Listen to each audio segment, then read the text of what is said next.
Canadian politicians are nervously preparing for Donald Trump's return to the U.S. presidency in January of 2025, a scenario that starkly exposes Canada's historical failure to assert sovereignty in the face of American dominance.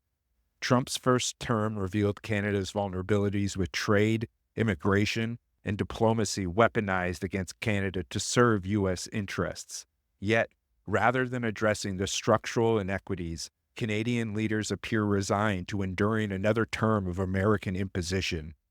Prime Minister Justin Trudeau's Team Canada strategy, ostensibly designed to unify provincial leaders in preparation for Trump, is little more than political theater. Beneath this facade lies an unwillingness to challenge the trade dependencies that have entrenched Canada's economic subservience.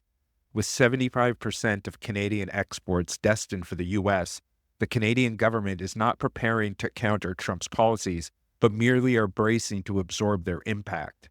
This failure to act perpetuates Canada's status as a junior partner in what is historically a deeply inequitable relationship. Despite claims of readiness for a potential 25% tariff on all Canadian imports, Trudeau's government has consistently been reactive rather than strategic. During Trump's first term, Canada's response to U.S. tariffs was defined by last-minute negotiations rather than any meaningful planning.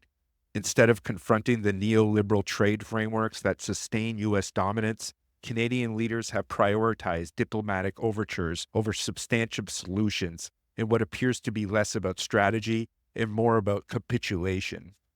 Trump's return will also underscore Canada's chronic economic dependence on U.S. markets. The Trump administration is likely to once again weaponize trade policies, yet Canadian leaders show little willingness to invest in economic self-reliance or diversified trade partners. Decades of neoliberal policy has left Canadian industries and workers vulnerable to the U.S. market, with no serious plans in sight to reduce this dependency. Meanwhile, Canada's failures on immigration mirrors these broader shortcomings. Trump's hardline border policies and mass deportations will directly impact Canada's labor market and migrant workers. Yet, instead of challenging these systemic abuses or addressing the exploitation of migrants at home, Canada's government remains complicit, offering silence and support when resistance is what is needed. Perhaps what is most glaring is the Trudeau government's stance on increased NATO spending, a policy that has become deeply unpopular among Canadians amidst ongoing military conflicts in Ukraine and the Middle East. Pledging more funding to NATO under pressure from U.S. leadership serves to deepen Canada's militarization and reinforces its subservience to American foreign policy objectives. This approach alienates a public weary of imperialist entanglements and further erodes the Canadian government's credibility. Trudeau's emphasis on dialogue and cooperation with Trump's America First agenda reflects a dangerous callousness. This policy of appeasement emboldens U.S. aggression and perpetuates a cycle of deference that leaves Canada economically vulnerable, directionless, and increasingly militarized. Trump is not an anomaly, but a symptom of Western capitalism's systemic failure.